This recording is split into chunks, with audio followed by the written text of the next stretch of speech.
বাংলাদেশি পণ্যে ৩৫% বাড়তি শুল্ক যৌক্তিক নয় বললেন অর্থ উপদেষ্টা। সংকট উত্তরণে লবিস্ট নিয়োগের তাগিদ বিশ্লেষকদের। বিচার সংস্কারের আগে নির্বাচন নয় বললেন এনসিপি নেতারা। মব কালচার তৈরি করে ভোট পেছানোর পায়তারার অভিযোগ রিজভির। বিতর্কিত ৩ নির্বাচনকে বৈধতা দেয়া পর্যটকদের আগামীতে বাদ দেয়া হবে জানালেন সিইসি। এআই এর অপব্যবহার রোধে সহায়তা দেবে কানাডা। এবং তত্ত্বাবধায়ক সরকার ব্যবস্থা বাতিল সহ পঞ্চদশ সংশোধনীর কয়েকটি বিষয় অবৈধ ঘোষণা। সংবিধানে ফিরল গণভোটের বিধান।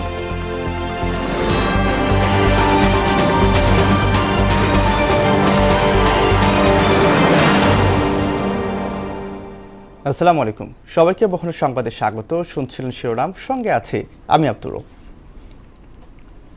এবার বিস্তারিত। যুক্তরাষ্ট্রের সঙ্গে বাণিজ্য উপদেষ্টার বৈঠকে আরোপিত শুল্কের পরিমাণ কমে আসবে বলে আশা প্রকাশ করেছেন অর্থ উপদেষ্টা ডক্টর সালেউদ্দিন আহমেদ। মঙ্গলবার সচিবালয়ের সরকারি ক্রয় কমিটির বৈঠক শেষে এ কথা বলেন তিনি। বাংলাদেশি পণ্যে ৩৫% বাড়তি শুল্ক যৌক্তিক নয় বলে মন্তব্য করেন উপদেষ্টা। এদিকে বাণিজ্য সচিব জানিয়েছে, আগামী ১০ ও ১১ জুলাই যুক্তরাষ্ট্রের সংশ্লিষ্ট প্রতিনিধির সঙ্গে শুল্ক সংক্রান্ত বৈঠক অনুষ্ঠিত হবে। শামীমুজ্জামান চৌধুরীর রিপোর্ট। চলতি বছরের ৩ এপ্রিল বিশ্বের বিভিন্ন দেশের উপর নতুন করে শুল্ক আরোপ করেন মার্কিন প্রেসিডেন্ট ডোনাল্ড ট্রাম্প। সে সময় বাংলাদেশি পণ্যের উপর ৩৭% শুল্ক আরোপ করেছিল তার প্রশাসন। আরোপের পর ৩ মাসের জন্য সেটি স্থগিত করেছিলেন। গতকাল বাংলাদেশ থেকে আমদানি করা পণ্যের উপর ৩৫% শুল্ক নির্ধারণ করেন মার্কিন প্রেসিডেন্ট ডোনাল্ড ট্রাম্প, যা আগামী ১ আগস্ট থেকে কার্যকর হবে বলে জানায় তার প্রশাসন। এ নিয়ে সরকারি ক্রয় সংক্রান্ত উপদেষ্টা কমিটির বৈঠক শেষে কথা বলেন অর্থ উপদেষ্টা। জানান, যুক্তরাষ্ট্রের সঙ্গে বাংলাদেশের বাণিজ্য ঘাটতি মাত্র $৫ বিলিয়ন। তাই বাংলাদেশি পণ্যের উপর ৩৫% শুল্ক আরোপ যৌক্তিক নয় বলে জানান অর্থ উপদেষ্টা। আমাদের ডেফিসিট মাত্র $৫ বিলিয়ন, ভিয়েতনামের ১২৫ বিলিয়ন। ওখানে কিন্তু ওরা মোটামুটি কনসেশন দিতে ওদের রাজি হয়েছে, কিন্তু আমাদের এত কম ডেফিসিট। আমরা চেষ্টা করছি যে আমাদের এত কম ডেফিসিটে এত শুল্ক দেওয়ার তো কোনো জাস্টিফিকেশন থাকে না। এর মধ্যে বাণিজ্য উপদেষ্টা যুক্তরাষ্ট্রে অবস্থান করছেন, আর বাণিজ্য সচিবও যাচ্ছেন জানিয়ে উপদেষ্টা বলেন, শুল্কর ব্যাপারে এবার 1-to-1 আলোচনা হবে। ওইখানে আমাদের বাণিজ্য উপদেষ্টা আছেন, উনি ৩ দিন আগে গেছেন। আজকেই কমার্স যাচ্ছে। ৮ তারিখে মিটিং, আমাদের ওদের ৮ তারিখ কালকে খুব ভোরবেলা। ওই মিটিংয়ের পর আমরা বুঝতে পারবো। এদিকে আলাদা ব্রিফিংয়ে বাণিজ্য সচিব জানান, বাণিজ্য স্বার্থ রক্ষা করে বাংলাদেশ যাতে কোনো অসুবিধায় না পড়ে সে ব্যাপারে সরকার কাজ করছে। আমাদের বাণিজ্য স্বার্থ সংরক্ষণ করা এবং যুক্তরাষ্ট্রের বাজারে বাংলাদেশের যে এক্সিস্টিং বাণিজ্য আছে সেই বাণিজ্যটা রক্ষা করা। আর আমাদের কাছে তারা কিছু চেয়েছে, সেটা হলো শুল্ক কমানো পর্যায়ক্রমে। যুক্তরাষ্ট্রের বোয়িং কেনার ব্যাপারে আলোচনা চলছে, আর এয়ারক্রাফট, যানবাহন, যন্ত্রপাতি ছাড়াও সয়াবিন তুলা আমদানি বাড়াতে দেশটি প্রস্তাব দিয়েছে বলে জানান বাণিজ্য সচিব। তুলা খাতের, বিশেষ করে টেক্সটাইল খাতের যারা অংশীজন, তারা সরকারের সাথে আলোচনা করছেন। শামীমুজ্জামান চৌধুরী, মোহনা সংবাদ, ঢাকা। বাংলাদেশি পণ্যে যুক্তরাষ্ট্রের বাড়তি শুল্ক আরোপকে মানবাধিকার লঙ্ঘনের সঙ্গে তুলনা করেছেন আন্তর্জাতিক সম্পর্ক বিশেষজ্ঞ অধ্যাপক ডক্টর ইমতিয়াজ আহমেদ। এর ফলে যুক্তরাষ্ট্রের পোশাক রপ্তানিতে ভাটা পড়বে আশঙ্কা করে সংকট সমাধানে মার্কিন লবিস্ট নিয়োগের তাগিদ দিয়েছেন তিনি। শিল্প উদ্যোক্তারা বলছেন, এ নিয়ে দেন দরবার করার যথেষ্ট সুযোগ রয়েছে। রেজা খানের বিশেষ প্রতিবেদন। চলতি বছরের ২রা এপ্রিল বিভিন্ন দেশ থেকে আমদানি করা পণ্যে ব্যাপক হারে শুল্কারোপের ঘোষণা দেন মার্কিন প্রেসিডেন্ট ডোনাল্ড ট্রাম্প। এতে যুক্তরাষ্ট্রসহ বিশ্ববাজারে অস্থিরতা দেখা দেয় ৯০ দিনের জন্য সিদ্ধান্ত স্থগিত করেন তিনি, যা বুধবার থেকে কার্যকর হওয়ার কথা ছিল। তবে তার আগেই পুরনো সিদ্ধান্ত আগস্ট থেকে কার্যকর করা নিয়ে সংশ্লিষ্ট দেশের সরকার প্রধানদের চিঠি পাঠান ট্রাম্প। তার এ ঘোষণায় এবারও নেতিবাচক প্রতিক্রিয়া জানিয়েছেন শিল্প মালিক ও বিশ্লেষকরা। ব্যবসায়ীরা বলছেন, প্রতি বছর মার্কিন যুক্তরাষ্ট্রে $8 বিলিয়ন মূল্যের তৈরি পোশাক রপ্তানি করে বাংলাদেশ। বাংলাদেশি পণ্যে অতিরিক্ত 35% শুল্ক আরোপ করাকে অশনি সংকেত হিসেবে দেখছেন ব্যবসায়ীরা। আমাদের যে 35% বলেছে, এটা কিন্তু শুধু 35% না, আগের যে শুল্ক ছিল সেটার উপরে 35%। তার মানে এটা দাঁড়াবে কত? এটা অ্যারাউন্ড দাঁড়াবে 50। নানা প্রতিকূলতা মোকাবেলা করে তৈরি পোশাক শিল্পের রপ্তানি 6.9% বেড়েছে। এটি ধরে রাখতে এখনই সংকট সমাধানে উদ্যোগ নেয়ার তাগিদ দেন তিনি। এখনো সময় আছে, ইমিডিয়েটলি আমার বিশ্বাস আমাদের যে ডক্টর ইউনূস সাহেব আছেন, সারা বিশ্বে উনি একটা জনপ্রিয় মানুষ, উনি ইচ্ছা করলে ডেফিনেটলি এটাকে নেগোশিয়েট করে আমাদেরকে একটা সহনীয় পর্যায়ে নিয়ে আসতে পারবে। বাড়তি শুল্ক আরোপকে রীতিমতো মানবাধিকার লঙ্ঘন মনে করছেন আন্তর্জাতিক সম্পর্ক বিশেষজ্ঞ ডক্টর ইমতিয়াজ আহমেদ। আমি তো ব্যবসা করছিলাম, আমাকে রেসিপ্রোকাল হতে পারে যে হ্যাঁ আপনি 10% দিচ্ছেন, আমিও 10%। তা আমার তো কোনো টেরিফই নেই বলতে গেলে, তাহলে আমাকে কেন এটাকে রেসিপ্রোকাল ব্যবহার করা হচ্ছে না? অন্য কথায় এটা তো রীতিমতো একটা হিউম্যান রাইটস ভায়োলেশন। সমস্যা সমাধানে কূটনৈতিক তৎপরতার পাশাপাশি মার্কিন লবিস্ট নিয়োগের তাগিদও দেন এই বিশেষজ্ঞ। এখনো আমরা জানি না যে বড় আকারে লবিস্ট নিয়োগ করা হয়েছে কিনা, কিন্তু এখান থেকে যে আমি সমাধান করব এটা হয় না। আর একটা হলো যে এটা বড় হোমওয়ার্ক করা দরকার এখন আমি মনে করি, এখন যদিও মাত্র 1 মাস আছে মনে হয়। রেজা খান, মোহনা সংবাদ, ঢাকা। আবরার ফাহাদের দেখানো পথেই রাজনীতি করছে এনসিপি। ভারতীয় আগ্রাসনের বিরুদ্ধে লেখায় তাকে শহীদ হতে হয়েছিল বলে জানান জাতীয় নাগরিক পার্টির আহ্বায়ক নাহিদ ইসলাম। আর দলের দক্ষিণাঞ্চলের মুখ্য সংগঠক হাসনাত আবদুল্লাহ বলেছেন, বিচার ও সংস্কারের আগে দেশে কোনো নির্বাচন নয়, যারা দেশকে ধারণ করে তাদেরকে নেতা নির্বাচিত করার আহ্বান জানান তিনি। মঙ্গলবার কুষ্টিয়া ও মেহেরপুরে জুলাই পদযাত্রা কর্মসূচিতে এসব কথা বলেন তারা। প্রতিনিধিদের তথ্যে ডেস্ক রিপোর্ট। জুলাই গণঅভ্যুত্থানের বর্ষপূর্তিতে মাসব্যাপী পদযাত্রা কর্মসূচির অংশ হিসেবে নানা আয়োজনের ৮ম দিনে কুষ্টিয়া ও মেহেরপুরে জাতীয় নাগরিক পার্টি এনসিপি পদযাত্রা ও পথসভা করেছে।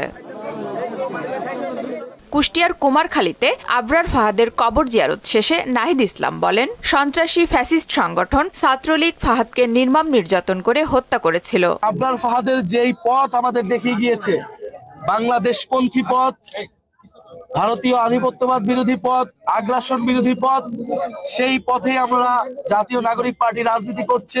বাংলাদেশের স্বার্থের পক্ষে আবরার ফাহাদ কথা বলেছিলেন দেখে আবরার ফাহাদকে ভারতীয় তাবেদার সংগঠন, ফ্যাসিস্ট সংগঠন ছাত্রলীগ সারা রাত নির্মম নির্যাতন করে হত্যা করে। পরে মেহেরপুরের গাংনীতে জুলাই পদযাত্রায় যোগ দিয়ে এনসিপি নেতা হাসনাত আবদুল্লাহ বলেন, কোনো মার্কা ও ব্যক্তির কাছে সবার বিবেক যেন বন্ধক না থাকে।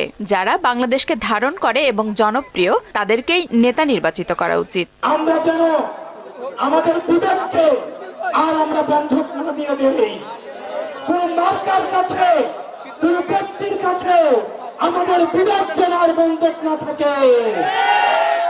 আমরা নেতৃত্ব নির্বাচন করব যোগ্যতা দেখে, কে কত বেশি জনপ্রিয়, জনগণের কাছে যাচ্ছে, জনগণের ভাষা বুঝে, জনগণের সমস্যা বুঝে, কতটা বাংলাদেশকে ধারণ করে, কতটা আপনাদেরকে ধারণ করে, আমরা তাদেরকেই নেতা নির্বাচন করব। এসব কর্মসূচিতে এনসিপির সদস্য সচিব আক্তার হোসেন, কেন্দ্রীয় নেতা সার্জিস আলম, ডাক্তার তাসনিম জারা, শাকিল আহমেদ সহ অনেকেই উপস্থিত ছিলেন। আফরিন পপি, মোহনা সংবাদ। বিগত 3টি বিতর্কিত নির্বাচনকে বৈধতা দেয়া বিদেশিদের আগামী নির্বাচনে পর্যবেক্ষক তালিকা থেকে বাদ দেওয়া হবে বলে জানিয়েছেন প্রধান নির্বাচন কমিশনার এএমএম নাসির উদ্দিন। মঙ্গলবার দুপুরে কানাডার হাই কমিশনার অজিত সিং এর সঙ্গে বৈঠক শেষে সাংবাদিকদের প্রশ্নের জবাবে তিনি এ সিদ্ধান্ত জানান। নির্বাচনকে নেতিবাচক উপায়ে প্রভাবিত করতে আর্টিফিশিয়াল ইন্টেলিজেন্সের অপব্যবহার রোধে দেশটি ইসিকে সাহায্য করবে বলেও জানান তিনি। এমআর আসাদের রিপোর্ট। নির্বাচন কমিশন সচিবালয়ে কর্মরত সাংবাদিকদের সংগঠন reporters forum for election and ডেমোক্রেসির আমন্ত্রণে ইসি ভবনে আয়োজিত ফল উৎসবে অংশ নেন সিইসি এএমএম নাসির উদ্দিন।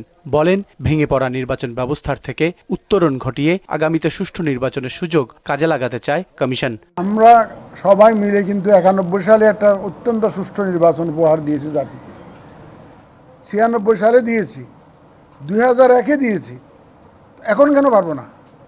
আমাদেরকে পারতেই হবে।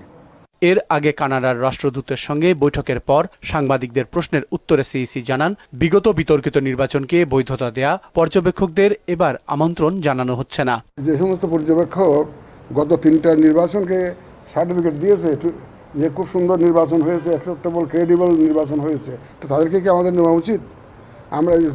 আমরা নিব, দেখে শুনে নিব। জানান, ইসি ইউএনডিপির দ্য ব্যালট প্রজেক্টে কানাডার সহায়তা চাওয়া হয়েছে। The misuse of AI may be a big threat for us. So we have sought their assistance. There is a basket for a project by India. So every country is coming. The other day, Japan এসছে না, Japan, Australia এসে গেছে, Canada might also join.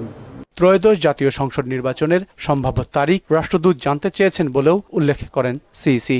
Lastly বলেছি যে this interaction will continue. M R Asad, Mohona সংবাদ, ঢাকা।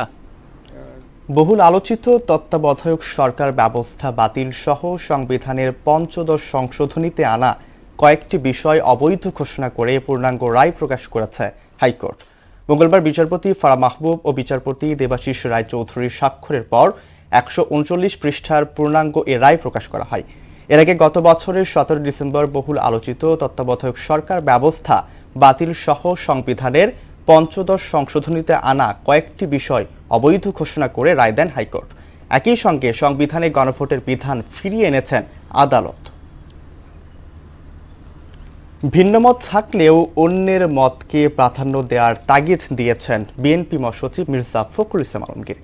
বলেন, রাজনীতিতে তরুণদের উল্লেখযোগ্য অংশগ্রহণ ভবিষ্যৎ বাংলাদেশ অনেক বেশি সমৃদ্ধ করবে। অন্যদিকে পরিকল্পিতভাবে মব কালচার তৈরি করে নির্বাচন পেছানোর পায় তারা হচ্ছে অভিযোগ রুহুল কবির রিজভীর। তানজিদ ভুঁইয়ার প্রতিবেদন।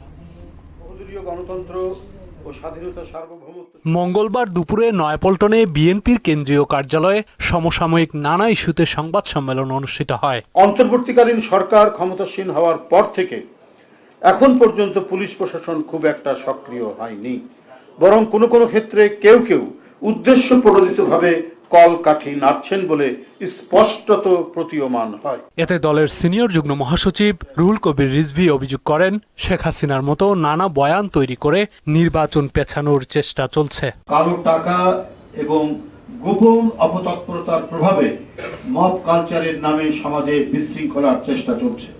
আবার অন্যদিকে অত্যন্ত পরিকল্পিতভাবে প্রযুক্তি ব্যবহার করে স্বার্থান্বেষী মহল বিএনপির নামে সামাজিক যোগাযোগ মাধ্যমে নানা অপপ্রচার চালাচ্ছে। এই পরিকল্পিত অপপ্রচার, অপতৎপরতা, কৃত্রিমভাবে তৈরি সামাজিক অশান্তি ও গণতন্ত্রের পথ চলাকে বাধাগ্রস্ত করা এবং নির্বাচন পেছানোর সুদূর প্রসারী পরিকল্পনা বলে জনগণ মনে করে। এদিকে বাংলা একাডেমিতে গণমাধ্যমের স্বাধীনতার প্রধান অন্তরায় কি শীর্ষক বিতর্ক প্রতিযোগিতা অনুষ্ঠানে কথা বলেন বিএনপি মহাসচিব মির্জা ফখরুল ইসলাম আলমগীর। বলেন, ভবিষ্যৎ বাংলাদেশ প্রতিষ্ঠায় প্রতিজ্ঞাবদ্ধ তাদের দল। তোমার মতকে রক্ষা করার জন্য আমি আমার প্রাণ পর্যন্ত বিসর্জন দিতে রাজি আছি। আমরা এটাতেই বিশ্বাস করি। আমরা লিবারেল ডেমোক্রেসিতে বিশ্বাস করি। আমরা বিশ্বাস করি যে আমার কথা বলার স্বাধীনতা থাকতে হবে, তোমারও কথা বলার স্বাধীনতা থাকতে হবে, এবং এটাই হচ্ছে উপযুক্ত একটা ডেমোক্রেসি। বাংলাদেশের দুর্ভাগ্য যে বাংলাদেশে গণতন্ত্রটা চর্চা হয়নি। গণমাধ্যমের উপর সরকার ও মালিকদের হস্তক্ষেপ রোধে কঠোর নীতিমালা প্রণয়নের দাবি উঠে আসে অনুষ্ঠানে। একটা নতুন বাংলাদেশের বিনির্মাণে বাংলাদেশের মিডিয়া কাজ করে যাবে। তানজিদ ভুঁইয়া, মোহনা সংবাদ। শেখ হাসিনা ও পরিবারের সদস্যরা বিদেশে পলাতক থাকলেও মামলার অনুসন্ধান ও বিচার প্রক্রিয়া বাধাগ্রস্ত হবে না বলে জানালেন দুদক মহাচুর পরিচালক আখতার হোসেন। হাসিনা পরিবারের সম্পদের তথ্য পেতে বিলম্বিত হওয়ায় কিছু মামলার তদন্ত দীর্ঘায়িত হচ্ছে বলে জানান তিনি। বিকেলে দুদক মিডিয়া সেন্টারে এক ব্রিফিংয়ে এসব কথা বলেন সংস্থার মুখপাত্র এসইউ সেলিমের প্রতিবেদন। দুর্নীতি দমন কমিশনের চেয়ারম্যানের বিশেষ বার্তা জানাতেই এই সংবাদ সম্মেলন। এতে সংস্থার মহাপরিচালক আখতার হোসেন দুদকে দেয়া প্রধান উপদেষ্টার বিশেষ সহকারী ফয়েজ আহমেদ তয়েবের চিঠির বিষয়ে বিভ্রান্তি না ছড়ানোর অনুরোধ জানান। এ নিয়ে বিভ্রান্তি ছড়ানোর কোনো অবকাশ নেই বলে মাননীয় চেয়ারম্যান জানিয়েছেন। পরে সাংবাদিকদের প্রশ্নের জবাবে তিনি বলেন, সাবেক সরকার প্রধান শেখ হাসিনা ও পরিবারের সদস্যরা পলাতক থাকলেও মামলার কার্যক্রম চলমান থাকবে। যেই বিষয়গুলো আমাদের এখানে অনুসন্ধানাধীন রয়েছে সেই বিষয়গুলোর ব্যাপারে কমিশন অনেক সচেতন আছেন। আমাদের যে টাইম ফ্রেম আছে সেটা অনুসরণ করেই তারা চেষ্টা করছে রিপোর্ট যথাসময়ে দাখিল করার জন্য। বিজ্ঞ আদালতে যাদের বিরুদ্ধে ইতিমধ্যে অভিযোগপত্র দাখিল করা হয়েছে এবং বিচার কার্যক্রম চলমান থাকবে। পলাতক শেখ হাসিনা ও পরিবারের সদস্যদের দেশে ফেরানোর অগ্রগতি নিয়েও কথা বলেন দুদক মহাপরিচালক। যারা দেশের বাইরে পলাতক আছেন তাদের ব্যাপারে যেটা হচ্ছে যে পলাতক থাকলেই সেই ক্ষেত্রে আমাদের কোনো অনুসন্ধান বা তদন্ত কার্যক্রম এই জন্য বিঘ্নিত হবে না। তাদের অনুপস্থিতিতেই অনুসন্ধান তদন্ত কাজ চলমান থাকবে। কুমিল্লার সাবেক সংসদ সদস্য আবুল কালাম আজাদ সহ দুজনের বিরুদ্ধে চাঁদাবাজি ও অনিয়মের মাধ্যমে বিপুল পরিমাণ অবৈধ সম্পদ অর্জনের অভিযোগে অনুসন্ধান শুরুর তথ্য জানান আখতার হোসেন। অবৈধ সম্পদ অর্জনের অভিযোগের বিষয়ে অনুসন্ধানের সিদ্ধান্ত গৃহীত হয়েছে। এসইউ সেলিম, মোহনা সংবাদ, ঢাকা। সক্রিয় মৌসুমী বায়ুর প্রভাবে রাজধানী সহ দেশের বিভিন্ন অঞ্চলে বৃষ্টিপাত হচ্ছে। ভারতের পশ্চিমবঙ্গ ও পার্শ্ববর্তী এলাকায় লঘুচাপ সৃষ্টি হয়েছে, যেটি বিস্তৃত হয়েছে উত্তর বঙ্গোপসাগর পর্যন্ত। ফলে ঢাকা সহ দেশের বিভিন্ন অঞ্চলে বৃষ্টিপাত হচ্ছে। এদিকে আগামী 24 ঘন্টায় ঢাকা, খুলনা, সিলেট ও চট্টগ্রামে ভারী থেকে অতি ভারী বৃষ্টির সম্ভাবনা রয়েছে। এ সময় দেশের সমুদ্র বন্দরগুলোকে 3 নম্বর স্থানীয় সতর্ক সংকেত দেখিয়ে যেতে বলেছে আবহাওয়া অধিদপ্তর। পশ্চিমবঙ্গ এবং তার পার্শ্ববর্তী এলাকায় একটি লঘুচাপ রয়েছে, তার বর্ধিত অংশ উত্তর বঙ্গোপসাগর পর্যন্ত বিস্তার লাভ করেছে। তাছাড়া মৌসুমী বায়ু রক্ষ বিশেষ করে রাজস্থান, উত্তরপ্রদেশ, মধ্যপ্রদেশ, বিহার, ওয়েস্ট বেঙ্গল হয়ে বাংলাদেশের মধ্যভাগ হয়ে একদম আসাম পর্যন্ত বিস্তার লাভ করেছে। কক্সবাজার, মংলা, পায়রা এবং চট্টগ্রাম সমুদ্র বন্দরকে 3 নম্বর স্থানীয় সতর্কতার সঙ্গে দেখে যেতে বলা হয়েছে। অভ্যন্তরীণ নদী বন্দরকে 1 নম্বর সতর্কের সঙ্গে দেখে যেতে বলা হয়েছে। টানা বৃষ্টিপাতে ফেনী শহরে জলাবদ্ধতা সৃষ্টি হয়েছে। মঙ্গলবার সকাল 9টা পর্যন্ত জেলায় 24 ঘন্টায় 406 মিলিমিটার বৃষ্টিপাত রেকর্ড করা হয়েছে, যা এ বছরের সর্বোচ্চ বৃষ্টিপাত বলে জানিয়েছে ফেনী আবহাওয়া অফিস। সোমবার থেকে শুরু হয়ে মঙ্গলবার পর্যন্ত টানা বৃষ্টির কারণে শহরের সড়কগুলোতে জলাবদ্ধতা সৃষ্টি হয়েছে। জলাবদ্ধতায় শিক্ষার্থী, খেটে খাওয়া শ্রমজীবী সহ বিভিন্ন শ্রেণী পেশার মানুষকে দুর্ভোগ পোহাতে হচ্ছে। 2 দিনের বৃষ্টিতে ফেনীর অত্যন্ত অনেক প্রায় রাস্তাগুলো ডুবে গেছে, হাঁটাচলা করতে অনেক কষ্ট হইতেছে। এখান থেকে কোনো সিএনজি তো পাচ্ছি না যাওয়ার জন্য, ফুলগাছে বসলাম আর দাম চাচ্ছে 160 টাকা 70 টাকা। একাডেমির এদিকে তো পানি অতিরিক্ত বেশি, এখানে আইসি মতন গাড়ি ডুবি বৃষ্টি বন্ধ হয়ে গেছে, আর সেটা হয় না। এই বৃষ্টির প্রবণতা আজকে ভারী থেকে তীব্র আকারে ধারণ করতে পারে, আর আগামীকাল মাঝারি থেকে ভারী আকারে বৃষ্টি থাকতে পারে আগামী 2 দিন। চট্টগ্রাম বন্দরে নিউ মেরিন কন্টেইনার টার্মিনালের দায়িত্ব 17 বছর পর পরিবর্তন হয়েছে। সাইফ পাওয়ার টেকের বিদায়ের পর এনসিটির অপারেশন শুরু হয়েছে নৌবাহিনীর তত্ত্বাবধানে ড্রাই ডক। প্রথম দিনেই 4টি জাহাজ থেকে কন্টেইনার খালাস হয়েছে। চট্টগ্রাম থেকে আব্দুল হকের ক্যামেরায় আফসানা নূরের তথ্যে ওবায়দুল হক পারুফের ডেস্ক রিপোর্ট। দেশের প্রধান বাণিজ্য প্রবেশদ্বার চট্টগ্রাম বন্দরের নিউ মেরিন কন্টেইনার টার্মিনাল 17 বছর ধরে পরিচালনার দায়িত্বে ছিল সাইফ পাওয়ারটেক। রোববার রাত 12টায় আনুষ্ঠানিকভাবে দায়িত্ব বুঝিয়ে দিয়ে সরে দাঁড়ায় প্রতিষ্ঠানটি। আর সোমবার সকাল থেকে নৌবাহিনীর তত্ত্বাবধানে থাকা ড্রাই ডক নতুন দায়িত্ব নিয়ে কাজ শুরু করে। প্রথম দিনে আমাদের প্রায় 3000-এর উপরে প্রায় 3100 কন্টেইনার ডেলিভারি গেছে। কন্টেইনার ডেলিভারি, শিপমেন্ট, জাহাজের আসা যাওয়া সবকিছু স্মুথলি চলছে। এখানে কোনো রকম কোনো কাজের কোনো ব্যাঘাত সৃষ্টি হচ্ছে না, এবং যারা আমদানিকারক বা গ্রাহক তারাও সুন্দর সেবা পাচ্ছে। নৌবাহিনীর অধীনে থাকা রাষ্ট্রীয় মালিকানাধীন প্রতিষ্ঠান ড্রাইডক মূলত সামরিক জাহাজ মেরামতের কাজ করে থাকে। এবার বন্দর টার্মিনাল পরিচালনার দায়িত্ব নিয়ে কাজ শুরু করেছে তারা। প্রথম দিনেই 4টি জাহাজ থেকে প্রায় 3000 কন্টেইনার লোড আনলোড করা হয়। যেহেতু 6 মাসের জন্য তাদেরকে দেওয়া হয়েছে, আমরা 6 মাস একটু দেখি আমরা তো বুঝতে পারবো যে কি হচ্ছে। আমি আশা রাখবো যে নৌবাহিনী ভালো করবে। আশা করি এটার সুফল ব্যবসায়ী মহল থেকে আরম্ভ করে বাংলাদেশের সকলেই আশা করি এই বর্তমানে যারা এই দায়িত্ব নিয়ে কাজ করতেছেন তাদের এই কর্মতৎপরতার মাধ্যমে অতীতের চেয়ে অনেক ভালো কিছু প্রত্যাশা করতেছে। কন্টেইনার খালাসে ধীরগতি, জাহাজ জট এবং খরচ বৃদ্ধির অভিযোগ বহুদিনের। নতুন ব্যবস্থাপনায় C&F এজেন্টরা চাইছেন সেবা সহজ ও সময়মতো নিশ্চিত হোক। যেহেতু প্রথম দিন থেকে আমরা ধাক্কা খাইনি, আমরা আশা করি দিন দিন এটা আরও ইমপ্রুভ করবে। এনসিটির ব্যাপারে ব্যবস্থাপনাকে সুষ্ঠু এবং সুন্দর রাখার জন্য যা যা প্রস্তাবনা আমরা দিয়েছি এবং চেয়ারম্যান মহোদয়ও সেই ব্যাপারে ওনার সঠিক সিদ্ধান্ত দিয়েছেন। দেশের কন্টেইনার হ্যান্ডেলিংয়ের 44% হয়ে থাকে এই টার্মিনাল দিয়ে। ওবায়দুল হক মারুফ, মোহনা টেলিভিশন। লাভজনক হওয়ায় নওগাঁয় বাড়ছে বস্তায় আদা চাষ। কীটনাশকের ব্যবহার কম এবং বেশি খরচ হয় না বলে আগ্রহী হচ্ছেন কৃষকরা। আর বস্তায় আদা চাষে কৃষকদের উদ্বুদ্ধ করছে নওগাঁ জেলা কৃষি বিভাগ। হাবিবুর রহমানের প্রতিবেদন, জানাচ্ছেন সিফাতুর রহমান জেসি।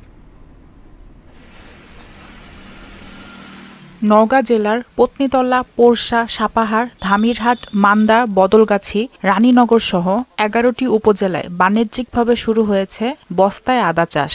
জেলার কৃষকরা দিন দিন ঝুঁকছেন বস্তায় আদা চাষে। এতে পারিবারিক চাহিদা পূরণের পাশাপাশি অর্থনৈতিকভাবেও স্বাবলম্বী হচ্ছেন তারা। কৃষকরা জানান, পতিত জমিতে সহজেই বস্তায় আদা চাষ করা সম্ভব। তাছাড়া কৃষি অফিস থেকেও তাদের সব ধরনের পরামর্শ দেয়া হচ্ছে। বস্তা যদি আপনারা করেন ছাদে অথবা বাসার উঠানে অথবা বাগানে, তাহলে আমার মনে হয় যে আপনাদের আর আদা কিনে খেতে হবে না। অফিস থেকেও কিছু সহযোগিতা পেলাম, দিয়ে আদা চাষ করলাম, অনেক সুন্দর আদা হয়েছিল। আদা সুন্দর হয়েছে, আপনারা যদি পারেন আরো সুন্দরভাবে আদা তৈরি করবেন। আদা বিনা খরচে অল্প আমরা আদা বেশি পাই। বস্তায় আদা চাষ পদ্ধতি সহজলভ্য এবং কীটনাশকের ব্যবহার কম বলে জানান এই কর্মকর্তা। তাই কৃষকদের পরামর্শ দিচ্ছেন। আদা চাষের জন্য যে পরিবেশ দরকার, এই পরিবেশটা অনেক সময় অনেক এলাকায় দেওয়া সম্ভব হয় না। সেক্ষেত্রে যদি বস্তায় আদা চাষ করা যায় তাহলে আমরা খুব ইজিলি এই আদা চাষ করতে পারি। আমাদের কাছে আসলে আমরা কিভাবে চাষ করছি, কখন কি দেওয়া লাগবে, কি যত্ন নেওয়া লাগবে, সব কিছু বিষয়ে আমরা পরামর্শ দেওয়ার চেষ্টা করছি। বস্তায় আদা চাষ একটি লাভজনক ফসল জানিয়ে এই কর্মকর্তা বললেন, কৃষকরা নিজেদের চাহিদা পূরণের পাশাপাশি বিক্রি করে লাভবান হতে পারেন। বস্তায় আদা চাষ একটা লাভজনক ফসল। এই বস্তায় আদা চাষ করে অনেক কৃষক বাড়িতে মশলার চাহিদা, আদার যে চাহিদা থাকে সেটা নিরূপণ করতে পারে এবং বাণিজ্যিকভাবে বিক্রি করে লাভবান হতে পারে। বস্তায় আদা চাষের মাধ্যমে নওগাঁর কৃষকরা স্বাবলম্বী হওয়ার পাশাপাশি অর্থনীতিতেও ভূমিকা রাখবেন বলে প্রত্যাশা সবার। সিফাত রহমান জেসি, মোহনা সংবাদ। প্রাপ্য টাকার দাবিতে জুলাই ফাউন্ডেশনের সামনে মঙ্গলবার তালা দেন জুলাই আহত যোদ্ধারা। এক পর্যায়ে আহত যোদ্ধারা অফিসের ভেতরে ভাঙচুর করেন। তাদের অভিযোগ, দীর্ঘদিনে হলেও এখনও অনেকে সাহায্য সহযোগিতা পাননি। অনেকেই মৃত্যুর ঝুঁকিতে থাকলেও সঠিক চিকিৎসা ও আর্থিক সহায়তা না পাবার অভিযোগ। তারা বলেন, এই ফাউন্ডেশনের টাকা সঠিক বন্টন হয়নি।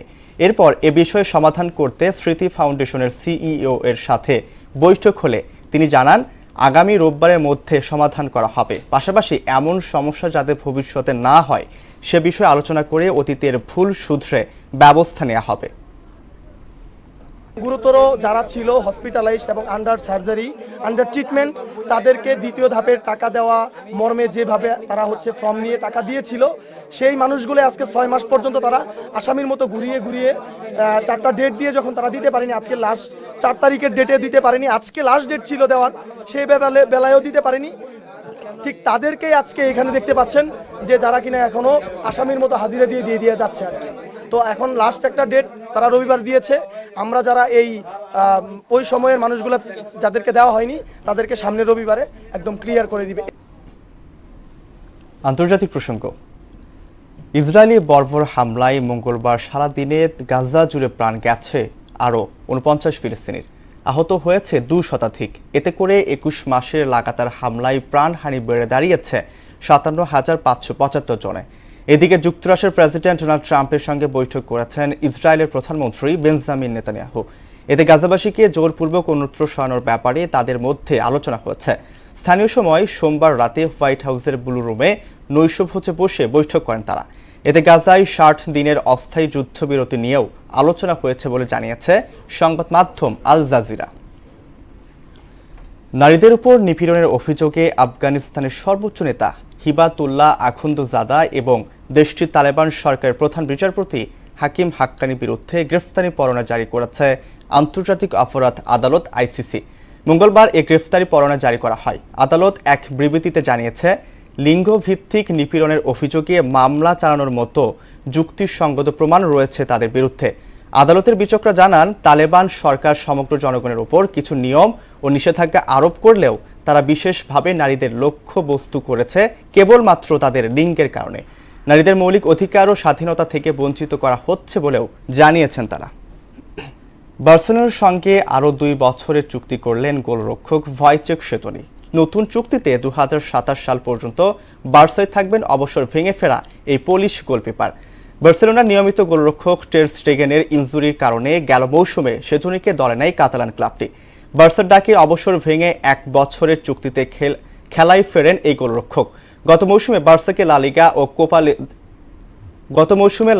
ও কোপা দেল রে জিতিয়েছে শেজনি। ক্লাবটি বলেছে, অপ্রত্যাশিত এক পরিস্থিতিতে আগমনের পর দারুণ মৌসুমের জন্য এই চুক্তিটি তার জন্য পুরস্কার স্বরূপ। শেষ করব মোহনার সংবাদ যাবার আগে শিরোনামগুলো জানিয়ে দিচ্ছি আরো একবার।